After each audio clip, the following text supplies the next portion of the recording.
namanya Sutomo, atau kerap kita kenal sebagai Bung Tomo.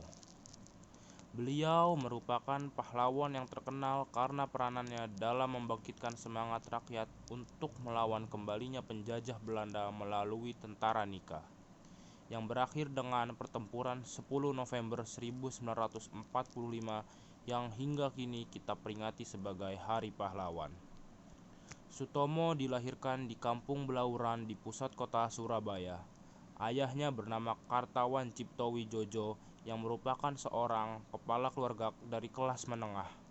Ibunya berdarah campuran Jawa Tengah, Sunda, dan Madura. Sutomo kecil dibesarkan di rumah yang sangat menghargai pendidikan.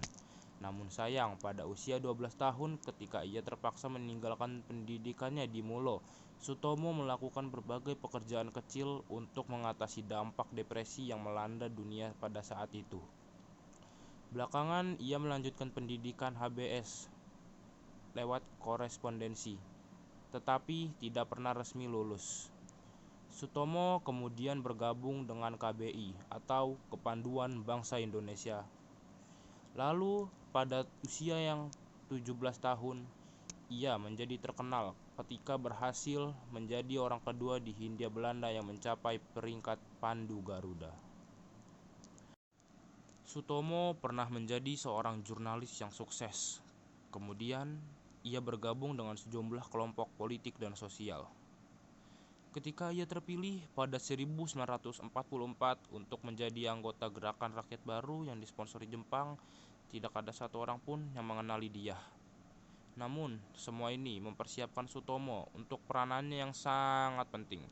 Ketika pada Oktober dan November 1945, ia menjadi salah satu pemimpin yang menggerakkan dan membangkitkan semangat rakyat Surabaya, yang pada waktu itu Surabaya sedang diserang habis-habisan oleh pasukan Inggris yang mendarat untuk meluncurkan senjata tentara pendudukan Jepang dan membebaskan tawanan Eropa.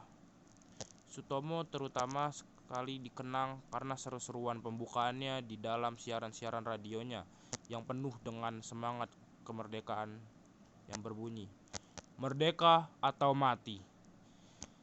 Meskipun Indonesia kalah dalam pertempuran 10 November itu, rakyat Surabaya berhasil memukul mundur pasukan Inggris.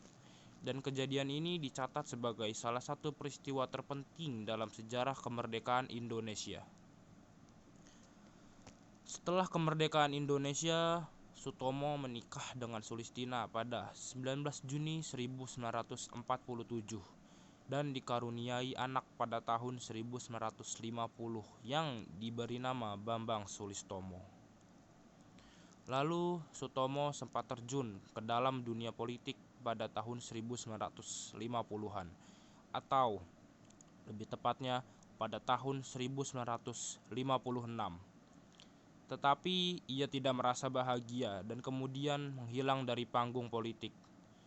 Namun, pada awal tahun 1970-an, ia kembali berbeda pendapat dengan pemerintahan Orde Baru.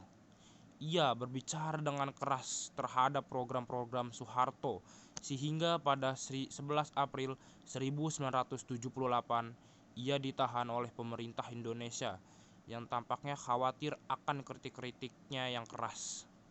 Baru setelah setahun kemudian ia dilepaskan oleh Soeharto.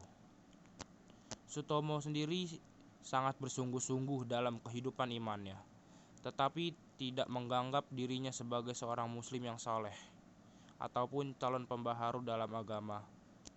Hingga akhirnya pada tanggal 7 Oktober tahun 1981 ia meninggal di Padang Arafah. Jasadnya akhirnya dipulangkan ke tanah air dan dimakamkan di tempat pemakaman umum Ngagel di Surabaya. Kira-kira seperti itulah monolog yang saya buat. Mohon maaf apabila memang terdapat banyak kekurangan dan juga kesalahan.